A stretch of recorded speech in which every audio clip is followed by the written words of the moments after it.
Coucou, on est samedi du coup. Le rendez-vous du samedi, on est parti pour l'achat manga. Je sors de ma sieste, jugez-moi. C'est le week-end, voilà.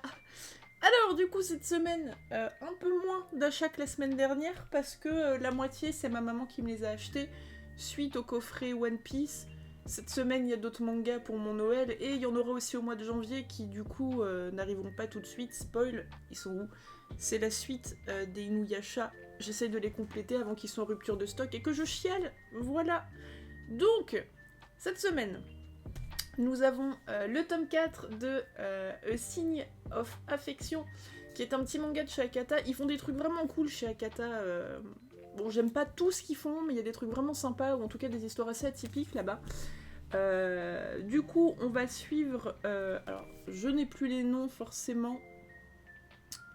Itsuyomi. Alors ça, c'est lui, et elle, c'est Yuki. C'est ça. Donc Yuki, qui est une jeune fille qui est atteinte de sourdité, qui voilà, fait sa scolarité, a ses amis, etc., etc., qui va tomber amoureuse de Itsuyomi, qui est un globe-trotter, il parle 50 000 langues, et il va s'intéresser au premier abord à elle, parce qu'il est très intéressé pour apprendre la langue des signes. Donc au début, elle va commencer à lui apprendre tout ça. Dans les 3 premiers tomes, ils se cherchent un petit peu, ils se dévoilent leurs sentiments, et là, normalement, on a peut-être le début d'une love story. C'est un manga tout pipou, où quand on lit ça, enfin moi personnellement, quand je lis ça, j'ai à peu près 12 ans et demi, je suis en mode « Ouh, c'est trop cute !» Voilà. Donc c'est quelque chose de pipou, ça parle quand même d'un thème qui est plutôt intéressant, c'est-à-dire... l'évolution des personnes atteintes de surdité dans la société normale où on voit qu'elle est obligée de dire aux gens parle moins vite, articule plus, de bien se mettre en face d'eux parce que on n'a pas forcément l'habitude, nous on parle, on est à côté, on voit pas forcément, on entend quoi, enfin voilà, toutes des petites choses, on n'y pense pas forcément, mais qui peuvent aider à communiquer avec des personnes atteintes de cet handicap. Voilà, et du coup, ils classifient chez Akata leur manga dans des catégories. Celle-là, c'est surdité, communication, romance. Et c'est trop mignon. Voilà. J'ai acheté 2 mangas trop mignons. Je vais vous présenter le deuxième juste après, mais en tout cas, c'est vraiment sympa. Si c'est un sujet qui vous intéresse et si vous aimez bien les shoujo, bah go hein. En vrai, c'est très très cool. Je sais pas du tout en combien de tomes est cette série, mais je la découvre au fur et à mesure. Au niveau des graphismes, passer un shoujo quoi. Que je vous montre ça. Est-ce qu'il y a une petite planche toutes les planches sont un peu pipou. Voilà, hop. Voilà, c'est tantôt le focus. Allô. Bon, c'est tantôt un peu cute, tantôt un peu rigolo, parce que forcément, il y a aussi des petites situations qui sont rigolotes. Mais c'est voilà, c'est vraiment un manga qui est mignon. Voilou. Petit manga pipou. Tac. Deuxième manga pipou de la semaine. Oh, il est griffé. Le chat qui rendait un homme heureux et inversement. Je suis passée longtemps devant avant de m'acheter le tome 1. Youp qui est là-bas avec le petit Shikishi. Je crois que ça s'appelle comme ça. Un espèce de petit carré avec une image dessus. C'est mignon. En gros... Bon, bah pareil, hein. On lit ça, on est en mode... Oui, mais pas que, parce que pour le coup c'est aussi assez triste. Je pense que le tome 2 va être un petit peu plus tristouille, parce que si j'ai bien compris, dans le tome 1, c'est la rencontre entre ce chat moche qui est dans une animalerie depuis longtemps et que personne ne veut. Il y a des enfants des fois qui passent devant et qui disent « Oh, il est rigolo, lui les parents ils sont là, mais non, il est trop vieux, il est trop moche, on le prend pas, machin. » Bref, un chat que personne ne veut, qui va être adopté par un retraité qui, visiblement, d'après ce qu'on comprend plus ou moins dans le tome 1, a perdu sa femme, alors je crois qu'ils n'ont pas eu d'enfants, mais qui se retrouvent du coup tout seuls. Donc du coup, c'est voilà la rencontre entre les deux, le chat qui pleure, oui qui pleure, d'être enfin aimé, apprécié et puis juste choyé par quelqu'un, et lui qui reprend goût à la vie, hein, puisqu'il a quelqu'un quand il rentre le soir. Il peut faire des câlins à quelqu'un, il dort plus tout seul, enfin voilà, toutes les personnes qui vivent seules et qui ont un chat comprendront totalement de quoi il en retourne, et c'est juste trop mignon. Vraiment, c'est beaucoup trop pipou. Et là où je dis qu'à mon avis, ça va être un petit peu plus triste celui-là, ouais voilà, c'est que j'ai feuilleté vite fait et je retombe sur la page en plus. C'est on revoit en fait, on revoit un peu des moments de la vie du monsieur avec sa femme qui n'est plus là. Enfin, regardez-moi, ils ont dit qu'il est pas beau ce chat, mais moi je le trouve beaucoup trop pipou. Donc lui, forcément, il est red dingue de ce mec-là. Hein. Il l'a sorti de sa cage, hein, tout bêtement. Lui, il est red dingue aussi. Enfin, juste, ils sont beaucoup trop... C'est juste trop mignon. Voilà, cette histoire est juste beaucoup trop mignonne. Donc c'est aussi la cohabitation entre les deux, parce que forcément, il n'a jamais eu de chat. Donc le chat essaye de bien faire, parce qu'il veut pas que son papa soit pas content. Lui, il essaye de bien faire, parce qu'il veut que son chat, son bébé, il soit heureux. C'est aussi des petits couacs, c'est trop mimi. Et petite chose aussi, c'est qu'il retourne à l'animalerie pour aller chercher des croquettes, bacs, enfin tous les trucs dont un chat a besoin. Et à l'animalerie, il y avait une Jacqueline qui était en kiff sur ce chat et qui du coup est beaucoup beaucoup trop contente qu'il ait réussi à trouver une maison. Genre elle était en larmes et tout, enfin vraiment trop cute. Et regardez ça. Les illustrations sont vraiment chou. Enfin voilà, c'est un chat que personne ne veut, un vieux que, voilà, juste qui est tout seul, et la rencontre entre les deux, et c'est trop pipou. Lisez ça, c'est trop mignon. Voilou, c'est la fin des mangas pipou de cette semaine. Normalement la vidéo elle sera plus courte que la semaine dernière, vous allez voir. Parce qu'il n'y a pas beaucoup de... Je regarde, hein, mais... On m'a dit, quoi, 30 minutes? Mais t'avais dit que ça allait être des vidéos courtes. Vous allez voir. C'est bon cette semaine. Ok, après on passe sur quelque chose de moins pipou. Fable, le tome 5, enfin The Fable, l'histoire d'un tueur, d'un tueur à gages qui est apparemment genre reconnu dans le métier, mais genre le gars c'est une pointure. Et son boss il lui dit pendant 1 an tu vas vivre comme quelqu'un de totalement lambda, je veux pas que tu te battes, je veux pas que tu tues des gens, je veux voilà, juste tu te démerdes, tu trouves un boulot, tu te mets au repos, tu te fous au vert. Tu ne fais rien comme activité criminelle. Et du coup, c'est rigolo, parce que il galère en fait, il galère. Donc au début, il est pris en charge avec sa sœur, par un gang de yakuza qui, je suppose, a quelque chose à voir avec leur patron. Enfin, peut-être qu'il leur devait un service ou bref, j'avoue que je ne sais plus comment ça part. Mais en gros, il se retrouve donc dans une nouvelle ville à essayer de faire des trucs complètement comme le commun des mortels, quoi. Sauf que, il y a des gens qui vont essayer de lui chercher la petite bête, donc c'est un petit peu compliqué pour lui de ne pas... On va dire que ça démange un petit peu son côté assassin. Voilà, hop. Je trouve que cette image représente bien le côté... le côté badass et le côté complètement éclaté qu'il doit garder. Il est fan d'un humoriste... qui a l'air complètement éclataxe, mais du coup il y a des scènes où il est littéralement le sgégou à l'air chez lui, à poil, en train de mater sa télé, se taper des barres de rire avec un oiseau qu'il a adopté, parce qu'on lui a dit ce serait bien si tu avais un animal de compagnie. Je crois que ça va être ça chez lui, voilà, avec son animal de compagnie. Pouf. Et du coup voilà, ça va être comment, en gros, comment il arrive à avoir une vie normale, et en même temps, dans le tome 4... y a un Yakuza qui est sorti de prison et qui a décrété qu'il allait lui chercher des noises. Du coup, je sais pas trop, est-ce qu'il va réussir à rester zen? Est-ce qu'il va réussir à garder son self-control et à pas retomber dans ses travers de boulot, quoi. Il a trouvé un petit boulot aussi, dans le tome précédent, où il est exploité, il touche une misère, mais il s'en fout au final, c'est juste histoire de trouver un taf. Enfin bref, il est un peu à côté de la plaque en vrai, hein, sur... la vie de monsieur et madame tout le monde, mais c'est drôle. C'est pas... voilà, je le recommande oui et non, celui-là, parce que c'est clairement... ça casse pas trois pattes à un canard pour l'instant. Je continue à lire, parce que c'est des lectures... Ah, il est un peu retroussé, là.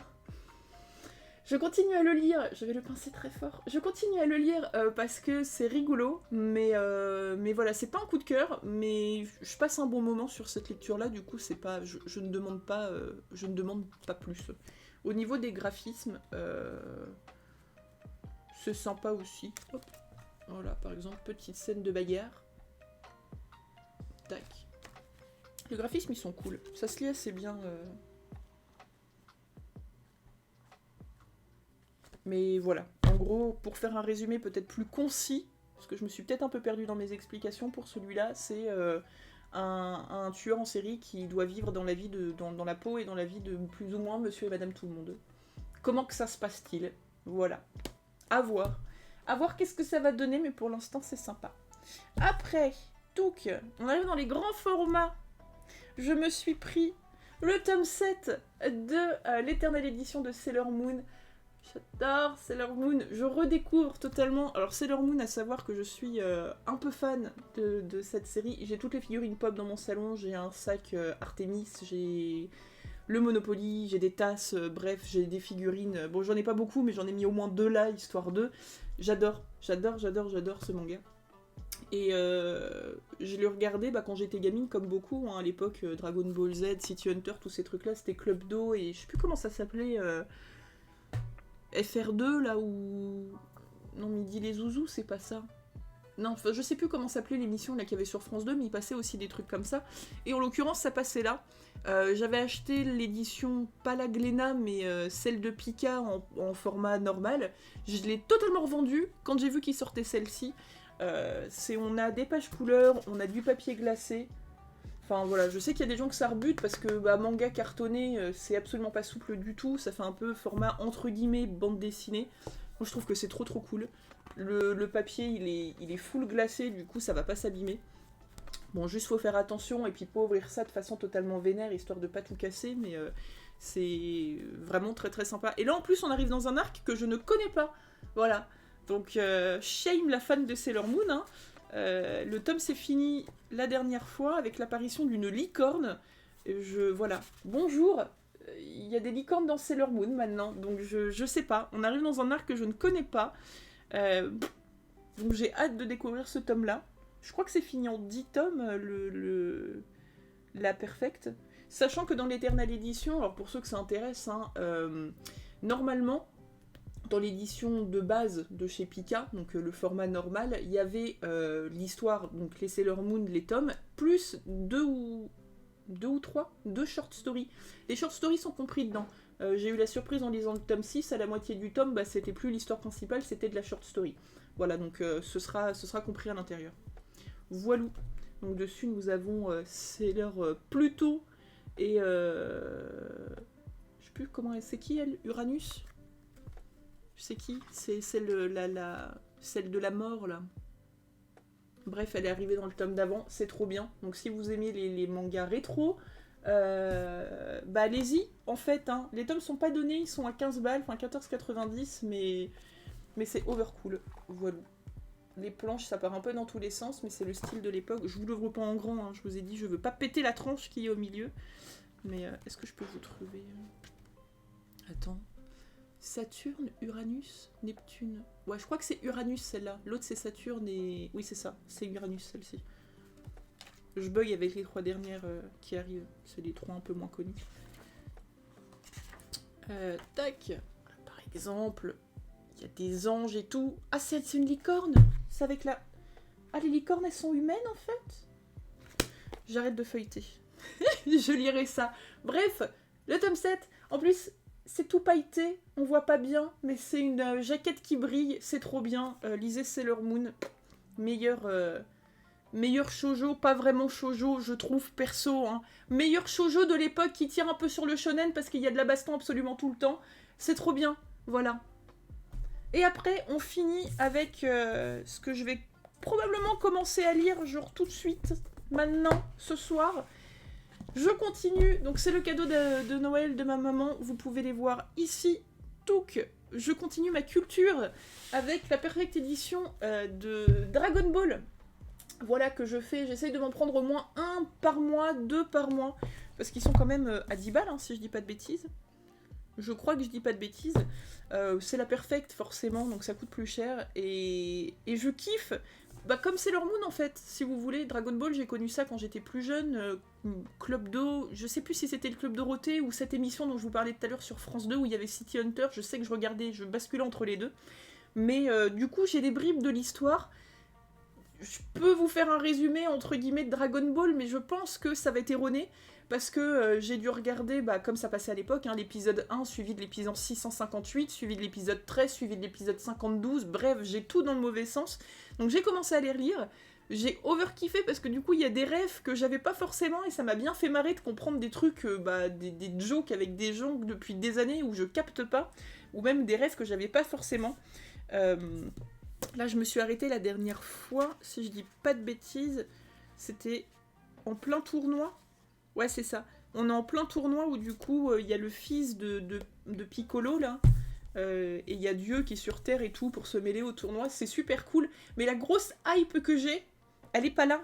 Non, elle est pas là. C'est que j'ai donc le tome 13, le tome 14, le tome 15. Avec lui, je sais plus comment il s'appelle, mais sa tête, elle me dit quelque chose. Et attention, attention, j'ai le tome 16, et dans le tome 16... il y a mon chéri sur la couverture, ok? Je suis pas capable de vous raconter Dragon Ball, mais je peux vous raconter très clairement le crush que j'ai eu sur Vegeta quand je l'ai vu la première fois dans le manga.